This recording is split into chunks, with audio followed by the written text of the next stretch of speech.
Hello students, welcome to स्वाध्याय classes. आज हम लैंग्वेज स्किल्स पढ़ेंगे। इसके पहले वीडियो में हम पढ़ चुके हैं कि लैंग्वेज स्किल्स कौन कौन से होते हैं, कौन से प्राइमरी स्किल्स है, कौन रिसेप्टिव स्किल्स है, कौन प्रोडक्टिव स्किल्स है।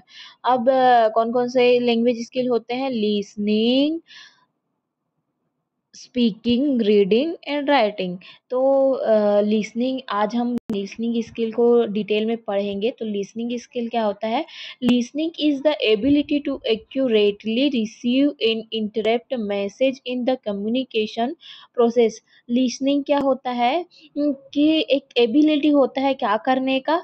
मैसेज रिसीव करने का, एक्यूरेटली उस मैसेज को रिसीव करने का और इंटरप्ट करने का। ठीक है, तो किसी भी चीज को हम सुन के ही समझते हैं, इसीलिए क्या कहा गया है? लिसनिंग को एक एबिलिटी कहा गया है। Listening method is useful in permanent listening. अब permanent listening means meaningful listening, यानी जिस चीज को सुन के हम समझ सकें, इस चीज को कहा गया है परमानेंट लिसनिंग। ठीक है, तो लिसनिंग मेथड किसके लिए हेल्पफुल है? कि हम उस चीज को सुन के समझ सकें। ठीक है, while listening are activities that are completed by students when they are listening to a passage or story। अब क्या लिसनिंग के दौरान क्या बोला गया है कि स्टूडेंट्स क्या करते हैं? एक एक्टिविटी है लिसनिंग स्टूडेंट के लिए, जो वो कंप्लीट करते हैं कब? जब वो पैसेज या स्टोरी को लिसन करते हैं, सुनते हैं। ठीक है, if a person draws conclusion after listening to a story, it is terms as inferential listening. अब क्या बोला गया है यहाँ पे कि अगर कोई स्टोरी और पैसेज सुनता है और उसके कंक्लूजन पर पहुंचता है, सुनने के बाद उस स्टोरी और पैसेज को सुनने के बाद उसके कंक्लूजन पे पहुंचता है, तो वो क्या कहलाता है? Inferential listening। Inferential listening means a guess or opinion that comes from the information that you have। Information that you have means कोई अनुमान लगा रहा है। हम इंफॉर्मेशन, यहाँ इंफॉर्मेशन मीन्स स्टोरी सुन रहे हैं या पैसेज सुन रहे हैं। अब ये इंफॉर्मेशन हमारे पास है, तो इससे हम कंक्लूजन निकाल रहे हैं। ठीक है, अपना गेस कर रहे हैं या अपना ओपिनियन दे रहे हैं, तो ये किस प्रकार का लिसनिंग होगा?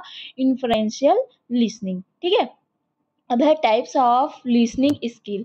तो फर्स्ट है डिस्क्रिमिनेटिव लिसनिंग और सेकंड है कंप्रिहेंसिव लिसनिंग। डिस्क्रिमिनेटिव लिसनिंग क्या होता है?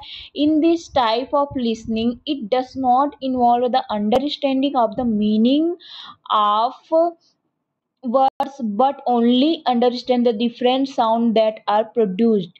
अब इसमें क्या कहा गया है कि जब कोई सुनता है, बच्चा सुनता है, तो वो उसका मीनिंग अंडरस्टैंड नहीं कर पाता है। सिर्फ किसको पहचानता है? जो साउंड आ रहा है, अलग अलग प्रकार का साउंड जो आ रहा है उसको पहचानता है। तो वो किस प्रकार का लिसनिंग होगा? Discriminative listening. This form of listening is developed from moment after birth। After a short period of time, the child to recognize different voices, from example those the mother in the father, the mother and the father. ठीक है, यहाँ थोड़ा misprint हो गया है। तो क्या बोला गया है यहाँ पे कि जैसे कोई बच्चा पैदा होता है, पैदा होने के कुछ समय बाद वो क्या करता है? अपने मम्मी और पापा के आवाज को पहचानने लगता है। ठीक है, तो ये एक प्रकार का क्या हुआ? डिस्क्रिमिनेटिव लिसनिंग हुआ। वो उनके मतलब तो नहीं समझ पाता है, लेकिन जो जिस अलग अलग प्रकार की जो ध्वनि आती है, आवाज आता है, उसको पहचान लेता है। तो ये किस प्रकार का लिसनिंग हुआ? Discriminative listening. अब दूसरा है कंप्रिहेंसिव लिसनिंग, जस्ट अपोजिट हो जाएगा। कैसे? When you need to understand the deeper meaning of what someone is saying, that it is comprehensive listening. ठीक है, अगर हम कोई कुछ बोल रहा है तो उसका मीनिंग के साथ हम जब सुन रहे हैं, उसका मीनिंग हमको समझ आ रहा है, तो वो ये किस प्रकार का लिसनिंग होगा? Comprehensive listening. To use comprehensive listening, the listener first needs appropriate vocabulary and language skills. अब किसी भी चीज़ को समझने के लिए ये तो सही है कि हमको उसका वोकैब्युलरी आना चाहिए और उस लैंग्वेज का स्किल आना चाहिए। मतलब हमको समझ आना चाहिए, उसका वोकैब्युलरी होगा, उसके बहुत सारे वर्ड्स होंगे, जब हम समझेंगे तभी तो हम किसी चीज़ को उसके सेंटेंस को समझ पाएँगे। इसीलिए कहा गया है यहाँ पे कि वोकैब्युलरी और लैंग्वेज स्किल्स एप्रोप्रिएट है, ठीक है? कॉम्प्रिहेंसिव लिसनिंग में। क्या 2 स्किल्स हैं, डिस्क्रिमिनेटिव लिसनिंग और कॉम्प्रिहेंसिव लिसनिंग। डिस्क्रिमिनेटिव लिसनिंग में क्या होता है कि बच्चा केवल ध्वनि को पहचानता है, उसका मीनिंग नहीं समझ पाता है। लेकिन कॉम्प्रिहेंसिव लिसनिंग में क्या होता है, सुनने के बाद हम उसका मीनिंग समझ पाते हैं, ठीक है? इसके बाद है टाइप्स ऑफ लिसनिंग सिचुएशन। अब लिसनिंग सिचुएशन के हिसाब से उसका टाइप्स है।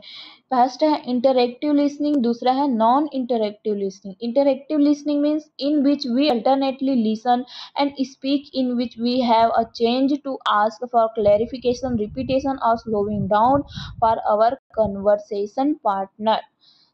ठीक है? तो जैसे कि हम फेस टू फेस बात करते हैं या फ़ोन कॉल्स में बात करते हैं, अगर कोई चीज़ हमको समझ नहीं आ रहा है, ठीक है? तो हम उसको क्या कर सकते हैं, साफ-साफ बोलिए या फिर थोड़ा धीरे बोलिए, या वो चीज़ मेरे को समझ नहीं आया, आप रिपीट कर दीजिए।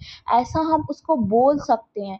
तो ये क्या हो गया, एक प्रकार का इंटरैक्टिव लिसनिंग हो गया, ठीक है? अब है non interactive listening. In such situation, we usually don't have the opportunity to ask for clarification, repetition and slowing down. यहाँ थोड़ा प्रिंटिंग मिस्टेक हो गया, ये स्लोइंग डाउन है, एंड स्लोइंग डाउन। तो इसका एग्जाम्पल क्या है, स्पीच, टीवी, रेडियो, फ़िल्म, ठीक है? अगर एक ही तरफ से कम्युनिकेशन हो रहा है, ठीक है? जैसे कि कोई स्पीच दे रहा है, तो आप उसको बीच में खड़े होके नहीं बोल सकते कि आप थोड़ा धीरे बोलिए, या इस चीज़ में ये चीज़ मेरे को समझ नहीं आया, आप फिर से रिपीट करिए।